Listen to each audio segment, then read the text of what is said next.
Hello সবাইকে, সবার প্রথমে বলো জয় মা শ্যামসুন্দরীর জয়। তো সেদিন চলে গিয়েছিলাম মা শ্যামসুন্দরীর মন্দির, এটা হচ্ছে শিয়ালদাতে। তো সেটারই কটা মিনি ভিডিও, মানে ছোট ছোট ক্লিপ তোমাদের সাথে শেয়ার করলাম।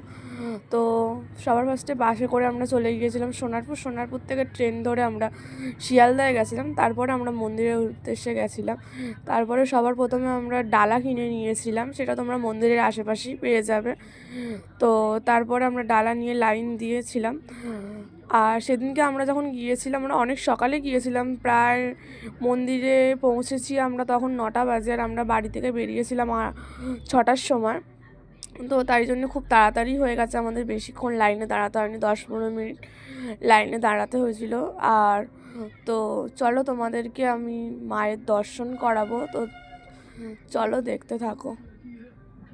তো সেদিনকে প্রচণ্ড ভিড় হয়েছিল, আমরা সকাল সকাল যাওয়ার কারণে ভিড়টা অতটা পাইনি, কিন্তু আমরা বেরিয়ে এসেছিলাম যখন, তখন প্রচণ্ডই ভিড় হয়ে গেছিলো। তো ওই তোমরা যদি যেতে চাও, আমি তোমাদের সাজেস্ট করব যে তোমরা অনেক সকাল সকাল চলে যাও। আর মায়ের মন্দির খোলার টাইম হচ্ছে সকাল 8:30 থেকে বেলা 1:30 পর্যন্ত, আর বিকেলের টাইমিং হচ্ছে 4:30 থেকে 8:30 পর্যন্ত।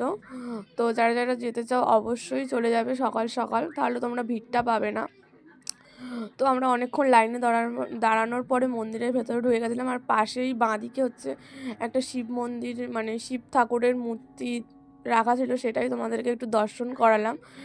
আর কি বলবো, মায়ের মুখটা দেখার পর জাস্ট মনটা পুরো হালকা হয়ে গেছিলো। সকালে এত কষ্ট করেছিলাম, সেই সব কষ্ট দূর হয়ে গেছিলো। তাই আমি তোমাদেরকে অনুরোধ করব, তোমরা একবার হলেও শিয়ালদাতে শ্যামসুন্দরী মায়ের মন্দির থেকে অবশ্যই ঘুরে আসো।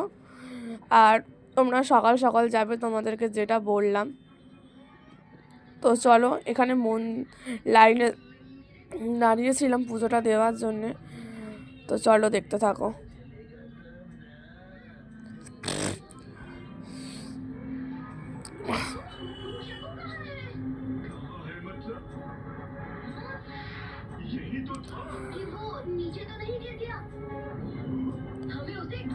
তো দেখো, এখানে মাকে তোমাদেরকে দর্শন করাচ্ছি। মায়ের মুখটা অপরূপ সুন্দর, কি বলবো, দেখলে মনটা পুরো জুড়িয়ে যাবে। তো দেখো, আর তারপরে বেরিয়ে এসে দেখছিলাম প্রচুর ভিড় হয়ে গেছে। লিটারালি আমরা বেরিয়েছি 10-15 মিনিট, আধা ঘন্টা পরে, তারপরে প্রচণ্ড ভিড় হয়ে গেছে। তারপরে আমরা ছোটো ছোটো কটা ক্লিপ নিলাম, কটা ছবি তুললাম, তারপরে আমরা বাড়ির উদ্দেশ্যে বেরিয়ে গেছিলাম। আর নিয়েছিলাম বাড়ির জন্য একটা ছবি।